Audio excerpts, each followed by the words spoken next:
Have you ever wondered what drove Churchill to send urgent telegrams to Roosevelt in the final days of World War II? What made the British Prime Minister so desperate that he personally intervened to save an entire nation from starvation? The answer lies in one of the most dramatic rescue operations in military history, and it involved Canadian soldiers achieving what seemed impossible. April 1945. Western Netherlands.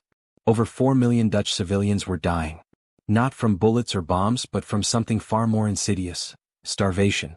The Nazi occupiers had imposed a brutal food embargo after the failure of Operation Market Garden in September 1944, and the Dutch people were paying the ultimate price. By March 1945, the death toll had reached its horrific peak, with approximately 20,000 people dead from hunger, most of them elderly men who gave their meager rations to children and women. The scenes were apocalyptic. Dutch families were eating tulip bulbs to survive. Children with swollen bellies wandered streets looking for scraps. Bodies lay in homes because people were too weak to bury them. This wasn't just a humanitarian crisis. This was genocide by starvation, and time was running out. But here's what makes this story extraordinary. While the world watched helplessly, a force was preparing to do what many thought impossible. The 1st Canadian Army was about to execute one of the most rapid and decisive liberation campaigns in military history, and the speed of their advance would shock both allies and enemies alike. Before we dive deeper into this incredible story, I need you to do something. Hit that subscribe button and turn on notifications, because this channel brings you the untold stories of courage that changed the world. And drop a comment below telling me which World War II operation you want to hear about next. Your engagement helps this channel grow and share these important historical moments with more people. Now let's continue. To understand why Canada's role was so crucial, we need to understand the impossible situation. By April 1945, Western Netherlands, including major cities like Amsterdam, Rotterdam, and The Hague, remained under German occupation even as Allied forces pushed into Germany itself. The region was essentially cut off, a pocket of Nazi control in an otherwise crumbling empire. And the Germans, knowing defeat was inevitable, had nothing to lose. The hunger winter, as the Dutch called it, had been raging for months. The famine affected 4.3 million people in the urbanized western provinces. Think about that number. 4.3 million human beings reduced to eating flower bulbs, with their daily caloric intake dropping to barely 400 to 600 calories per day. That's less than a quarter of what an adult needs to survive. Historical records from the period paint a devastating picture. Dutch hospitals were overwhelmed with cases of extreme malnutrition. The elderly were dying at catastrophic rates, with 60% of famine deaths being people over 65 years old. These weren't just statistics. These were grandparents, parents, neighbors, an entire generation being wiped out while the world was focused on the final push against Nazi Germany. And here's what made it even more heartbreaking. The Dutch people had been loyal allies throughout the war. They had resisted Nazi occupation with incredible courage. Dutch resistance fighters had provided vital intelligence to Allied forces. They had hidden Jewish families at enormous personal risk. They had sabotaged German operations and paid for it with mass executions. And now, as liberation seemed within reach, they were dying by the thousands just miles from Allied lines. Churchill understood what was at stake. In his communications with Roosevelt, the British Prime Minister had been navigating a delicate balance throughout the war regarding food relief to occupied territories. The official Allied policy was strict: no humanitarian aid that could potentially help German forces. The blockade must be maintained. But by early 1945, that policy was becoming a death sentence for Dutch civilians. Roosevelt himself had wrestled with this moral dilemma. In one of his final messages to Churchill before his death in April 1945, Roosevelt agreed to a plan to force the Germans to admit medical and food supplies for the Dutch population. This wasn't just about humanitarian concern. Both leaders understood that allowing a loyal Allies population to starve while Allied forces stood nearby would be a moral catastrophe that would haunt the post-war world. But diplomatic negotiations weren't enough. The Dutch needed immediate rescue, and that meant military action. That meant the Canadians. Why Canada? Because by April 1945, the 1st Canadian Army had earned a fearsome reputation. These weren't raw recruits. These were battle-hardened veterans who had fought their way from Normandy through Belgium and had already liberated the southern Netherlands in the brutal Scheldt campaign of late 1944. That campaign alone had cost over 6,000 Canadian casualties, but it had opened the vital port of Antwerp and proven that Canadian forces could overcome seemingly impossible obstacles. Canadian General Charles Foulkes and his commanders knew what was expected of them. The directive from 21st Army Group headquarters was clear but daunting. Methodically clear Western Holland while also pushing into Germany, all while managing limited engineering resources. But methodical didn't mean slow. The Canadians understood that every day of delay meant more Dutch civilians dead. Are you still with me? Because this is where the story gets incredible. Drop a like if you're invested in this story, and make sure you're subscribed because we're about to reveal how Canadian forces pulled off what seemed militarily impossible. April 12, 1945. Operation Anger begins. The target, Arnhem, a city that had become infamous after the failed Allied airborne operation 7 months earlier. Arnhem wasn't just any city. It was heavily defended, filled with German troops who knew they were fighting their final battles. The terrain was treacherous, crisscrossed with rivers and canals that turned every advance into a potential death trap. The 49th British Infantry Division, supported by the 5th Canadian Armoured Division, moved on Arnhem with precision and devastating speed. Under cover of Royal Air Force airstrikes and supported by Royal Navy boats, the operation proceeded exactly as planned. But here's what the history books don't always emphasize: the sheer audacity of the attack. The assault began at night. Under heavy machine gun and mortar cover, the 1st Canadian Company reached the west bank of the Isle River at 11:15 p.m. They faced immediate opposition along the riverbank, sustaining 32 casualties in the initial crossing. But they didn't stop. They couldn't stop. Not with millions of Dutch civilians counting on them. Royal Canadian Engineers worked through the darkness, floating components of a prefabricated Bailey Bridge into position at 12:50 a.m. Think about the skill required here. In the middle of the night, under potential enemy fire, these engineers were assembling a bridge across a major river to allow armored divisions to cross. This wasn't just military proficiency. This was engineering brilliance under the worst possible conditions. The 3 infantry brigades of the 49th Division employed a leapfrog tactic, each brigade moving through the city in succession while the others provided cover and consolidated gains. House to house. Street by street. The fighting was intense, but the momentum never stopped. And here's the remarkable part. Within just 2 days, Arnhem was under Allied control. 2 days. A city that had resisted Allied airborne forces in 1944 was liberated in 48 hours of coordinated assault. But the Canadians weren't done. Not even close. The 5th Canadian Armoured Division immediately pushed north from Arnhem toward the IJsselmeer, executing what became known as Operation Cleanser. Meanwhile, the 1st Canadian Division faced German forces in Apeldoorn, about 50 kilometers away. The advance was relentless. Canadian forces liberated Apeldoorn on April 17, cutting off enemy forces and preventing any organized German retreat. Put yourself in the boots of these Canadian soldiers for a moment. You've just fought through intense urban combat in Arnhem. You've seen friends killed and wounded. You're exhausted, running on adrenaline and determination. And instead of resting, you're immediately pushing forward because you know that Dutch families are literally dying while you fight. That's not just military discipline. That's profound moral courage. Dutch resistance fighters played a crucial role in these rapid advances, providing Canadian forces with vital intelligence about German positions and civilian populations. This collaboration meant Canadian troops could move faster while minimizing civilian casualties. The Dutch people weren't passive victims waiting for rescue. They were active participants in their own liberation, risking their lives to help their liberators. And the speed continued. After Apeldoorn and Arnhem, Canadian forces swept across the Netherlands, recapturing canals and farmland as they drove toward the North Sea. Every city, every town, every village liberated meant more Dutch civilians saved from starvation. If you're enjoying this story, smash that like button and share this video with anyone who loves real history. And comment below, did you know about Canada's role in liberating the Netherlands? Most people don't, and that's exactly why this story needs to be told. But military operations alone couldn't solve the immediate crisis. The food situation was so desperate that even as Canadian troops advanced, people were still dying. This is where Allied air power entered the story in one of the most unusual operations of the entire war. Operation Manna and Operation Chowhound. Starting April 29, 1945, British Lancaster bombers began dropping food instead of bombs on designated zones in the western Netherlands. Think about the symbolism. Aircraft that had rained destruction on German cities were now delivering salvation to Dutch civilians. The first mission involved 242 Lancaster heavy bombers dropping 535 tons of food. But here's the twist that makes this operation so extraordinary.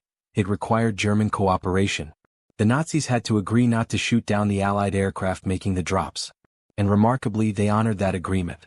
German anti-aircraft batteries that had fired on Allied planes for years suddenly held their fire as hundreds of bombers flew low over Dutch territory. On May 1, 1945, Operation Chowhound added American B-17 bombers to the effort. Over 400 American aircraft joined the British, doubling the number of food drops. The dropping zones increased from 5 to 11 locations. From April 29 through May 8, 1945, over 5,500 sorties dropped an estimated 10,000 tons of food on the starving Dutch population. The food parcels contained flour, ship's biscuits, army rations, tea, powdered eggs, beans, spam, cigarettes, chocolate, and margarine. For people who had been eating tulip bulbs, this was literally manna from heaven. Dutch civilians gathered in fields by the thousands, watching Allied bombers roar overhead at low altitude, their bomb bays open not to release death but to deliver life. Historical accounts describe Dutch people weeping openly as they watched the planes. Children who had forgotten what chocolate tasted like. Mothers who could finally feed their babies. Elderly people who thought they would die of hunger suddenly receiving enough food to survive. The drops required approximately 4,000 men to collect the food parcels from fields at locations like Terbreg near Rotterdam, with members of the Air Raid Protection Service mobilized for the task. But the air drops, as crucial as they were, provided only temporary relief. Permanent salvation required complete liberation, and that's what Canadian forces delivered. By April 28, 1945, German forces in Western Holland had been driven back to the Greb Line, running roughly between Wageningen through Amersfoort to the North Sea. On that day a truce was arranged. Fighting ceased in Western Holland. And several days later, food supplies began moving through ground channels to the starving population. May 5, 1945. The date every Dutch person remembers. Canadian General Charles Foulkes accepted the surrender of all German forces in the Netherlands at Wageningen. That morning, the 1st Canadian Army was ordered to cease offensive operations. The war in the Netherlands was over. The speed of the final campaign was breathtaking. From April 12 when Operation Anger began at Arnhem, to May 5 when all German forces surrendered, was just 23 days. But the core of the liberation, the rapid military advances that broke German resistance and forced them to the negotiating table, happened in a concentrated burst of military brilliance. Let me put this in perspective. Canadian forces executed coordinated operations across multiple cities, crossed major rivers, fought house-to-house battles, coordinated with air support, collaborated with resistance fighters, and liberated millions of people in less than a month. The title of this video references 72 hours, which captures the stunning speed of operations like the Arnhem liberation that took just 2 days of intense fighting after months of German occupation. Before I continue, I want you to do something. Look at the like button and click it. Seriously. These stories take extensive research to get right, and your likes tell YouTube to share this content with more history lovers. And if you haven't subscribed yet, what are you waiting for? Subscribe now and join a community that believes real history is more compelling than any fiction. The aftermath of the liberation reveals why this story matters so much. The gratitude of the Dutch people toward Canada wasn't a brief emotional response that faded with time. It became a permanent bond between two nations that continues to this day. Every year since 1945, the Dutch people have commemorated their liberation on May 5. Canadian soldiers who fought in the Netherlands have been welcomed back as heroes for 80 years. Dutch families have traveled to Canada to thank the descendants of their liberators. The Netherlands sends 20,000 tulips to Canada annually as a gift of gratitude. Dutch schoolchildren learn about the Canadian sacrifice in their history classes. Canadian veterans, now in their late 90s and early 100s, speak of the profound emotional experience of being thanked by multiple generations of Dutch families they saved. This isn't ancient history to the Dutch. This is living memory, passed from grandparents who survived the hunger winter to their children and grandchildren. The stories of Canadian soldiers sharing their own rations with starving Dutch families. The accounts of Canadian medics treating Dutch civilians alongside wounded soldiers. The memories of Liberation Day, when Dutch people lined the streets cheering and throwing flowers at Canadian troops, many weeping with joy and relief. And here's something that often gets overlooked. Canada didn't have to be in this war at all. Canada entered World War II as an independent decision, 7 days after Britain declared war on Germany. Canadian forces could have played a minimal role. Instead, they fought on some of the war's most brutal battlefields. They took on some of the most difficult operations. And they sustained heavy casualties doing so. The liberation of the Netherlands cost Canadian forces dearly. The earlier Scheldt campaign alone resulted in over 6,000 Canadian casualties.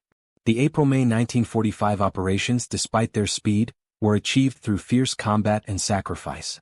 Young Canadian men, many barely out of their teens, died liberating people they had never met in a country most had never seen before the war. Why? Because it was the right thing to do. Because millions of innocent people needed saving. Because tyranny had to be defeated. Because human dignity mattered more than personal safety. Churchill recognized this immediately.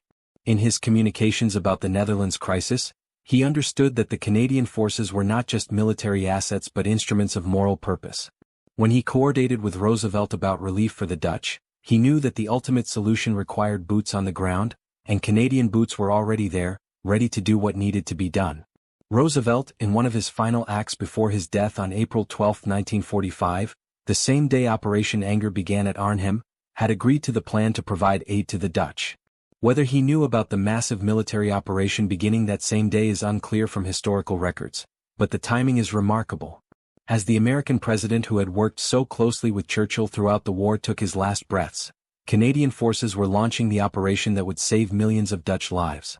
The strategic importance of the Netherlands' liberation extended beyond humanitarian concerns.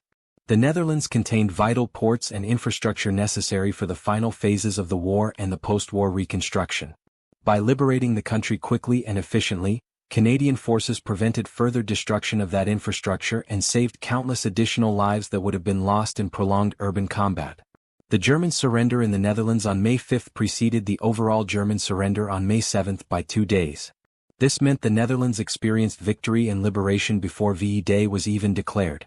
For a population that had suffered 5 years of brutal occupation and faced extinction through starvation in the war's final months, those extra days of freedom and relief were precious beyond measure. What can we learn from this story today? What does it teach us about courage, sacrifice, and international solidarity? First, it reminds us that speed and decisiveness in the face of humanitarian crisis can save countless lives. Canadian commanders didn't hesitate or deliberate excessively. They saw what needed to be done and they did it with maximum speed and efficiency.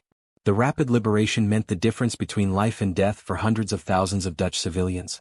Second, it demonstrates that military forces can be instruments of rescue and salvation, not just destruction. Yes, Canadian forces engaged in fierce combat. Yes, they destroyed enemy positions and killed enemy soldiers. But their ultimate purpose was to save lives, and they never lost sight of that mission even in the chaos of battle. Third, it shows the power of international alliances built on shared values. Canada, Britain, the United States, and the Netherlands weren't bound together by geography or ethnicity. They were bound by a shared commitment to human freedom and dignity. That commitment led young Canadians to risk and sacrifice their lives for Dutch civilians they would never meet. Fourth, it proves that gratitude and memory matter. The Dutch people have spent 80 years honoring the Canadians who liberated them. They haven't forgotten. They haven't moved on. They've recognized that freedom isn't free, that it was purchased with the blood of young men who came from across the ocean to fight tyranny. That sustained gratitude has created an enduring bond between two nations that serves both countries well. And finally, it reminds us that individual human beings, making courageous choices in desperate circumstances, can change the course of history. Every Canadian soldier who crossed the Isle River under fire, every engineer who assembled bridges in darkness, every tank commander who pushed forward despite exhaustion, every infantryman who cleared houses in Arnhem, contributed to saving millions of lives. Now I need to ask you something important. Have you subscribed to this channel yet? If not, do it now. Click that subscribe button and hit the notification bell. Why? Because history like this needs to be told. These stories of courage and sacrifice deserve to be remembered and shared. And every subscription helps this channel reach more people who love real history. And here's what I want you to do after you subscribe. Leave a comment.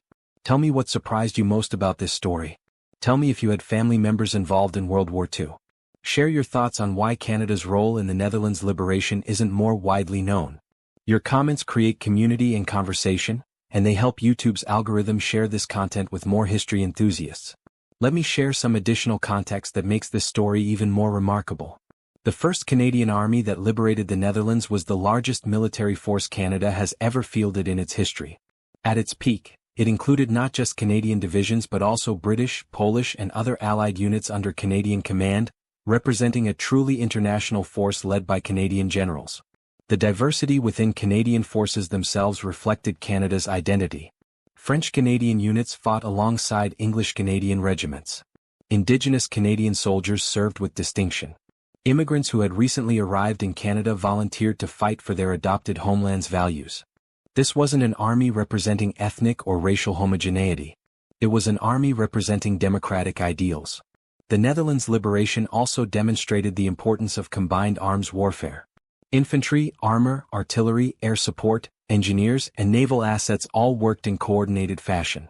The rapid success of operations like Arnhem resulted from careful planning and flawless execution across multiple military branches. This wasn't just soldiers charging forward. This was military science applied with precision. Dutch resistance fighters deserve special recognition for their contribution. Throughout the occupation, they had gathered intelligence, sabotaged German operations, and maintained underground networks at enormous personal risk.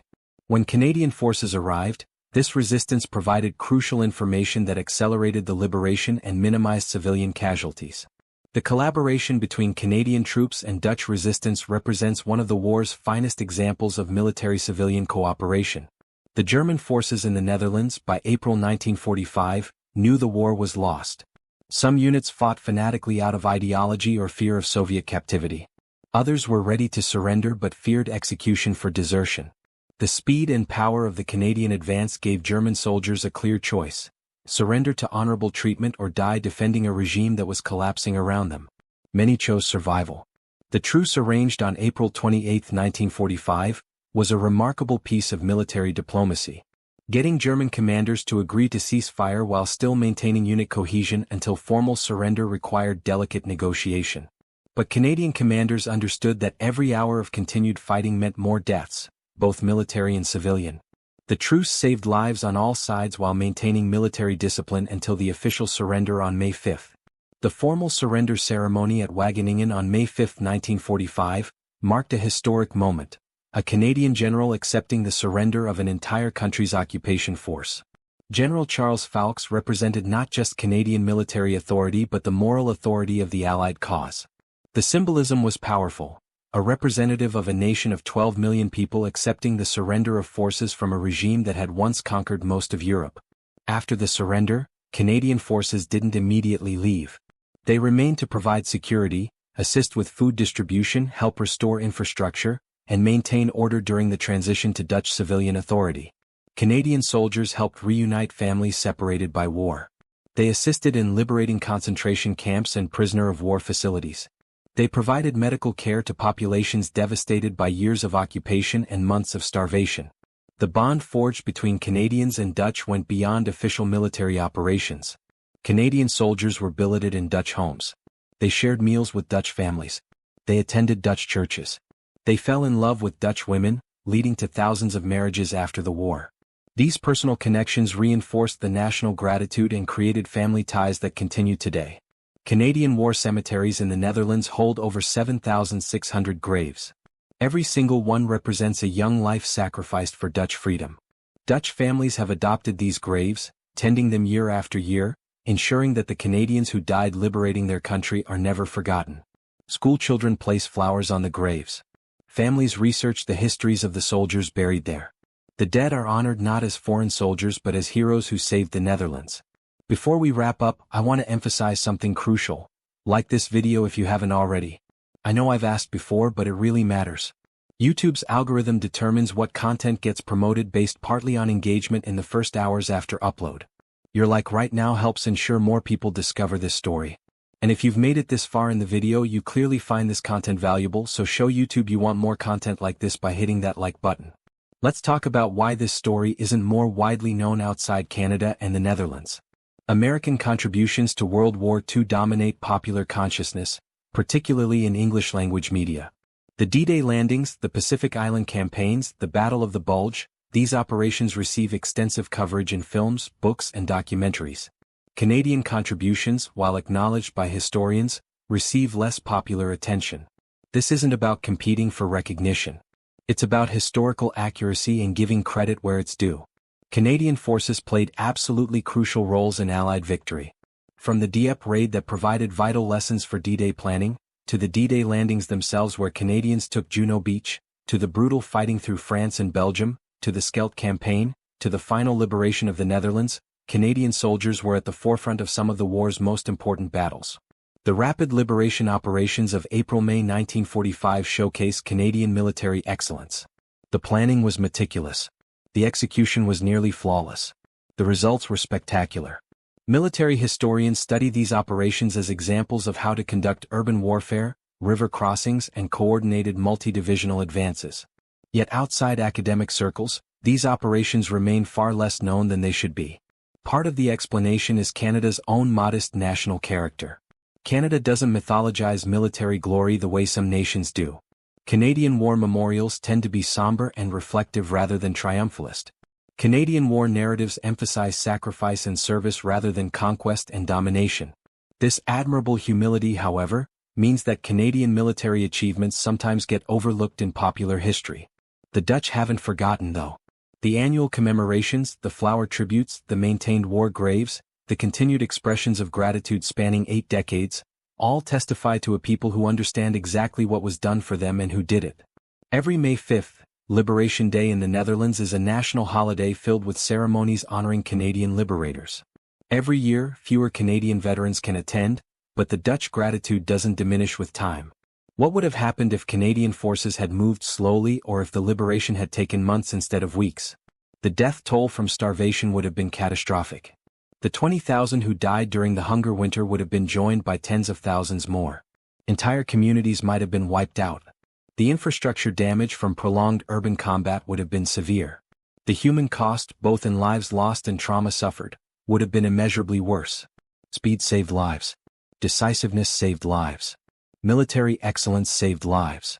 And the Canadian First Army delivered all three with a professionalism and determination that stands as one of World War II's finest achievements. So what did Churchill tell Roosevelt about Canada liberating Holland? While the specific content of their private communications about the Dutch liberation operations isn't fully documented in publicly available historical records, we know that both leaders recognized the desperate situation in the Netherlands, that they coordinated on plans to provide relief, and that they relied on Canadian forces to execute the military operations necessary to save Dutch civilians from mass starvation.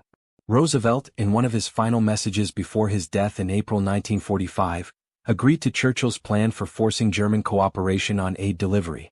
What we can say with certainty is that Churchill understood and valued Canada's military contributions throughout the war. He had visited Canada in December 1941, immediately after Pearl Harbor, to address the Canadian Parliament and reinforce the Anglo-American-Canadian alliance. He recognized Canadian sacrifice and Canadian capability. When the Netherlands crisis reached its peak in early 1945, Churchill knew that Canadian forces were positioned and prepared to do what needed to be done. And they did it. Brilliantly. Rapidly. Successfully. The liberation of the Netherlands stands as a testament to what military forces can achieve when driven by moral purpose rather than mere strategic calculation. Yes, there were strategic reasons to liberate the Netherlands. Yes, there were military advantages to be gained. But at its core, this was a rescue operation. Millions of innocent people needed saving, and Canadian soldiers saved them. Every Canadian who fought in the Netherlands, whether they came home or lie buried in Dutch soil, contributed to one of history's most successful humanitarian interventions. They didn't do it for glory or recognition. Many didn't even live to see the gratitude of the people they saved. They did it because when tyranny threatens the innocent, good people must act. That's the lesson of this story.